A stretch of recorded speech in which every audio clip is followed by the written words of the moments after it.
அடி போற்றுதும் நாமடியோம்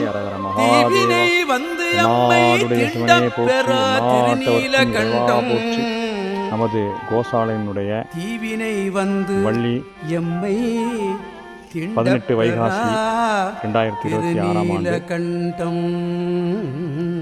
ஜூன் மாதம் 1ஆம் தேதி திங்கட்கிழமை மாலை 6 மணிக்கு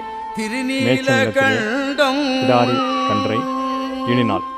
முளைத்தடம் மூழ்கிய கிட்டத்தட்ட 2-3 ஆண்டுகளும் மற்ற எவையும் எல்லாம் தாயும் செய்யும் நலமாக இருக்கிறார். முளைத்தடம் மூழ்கிய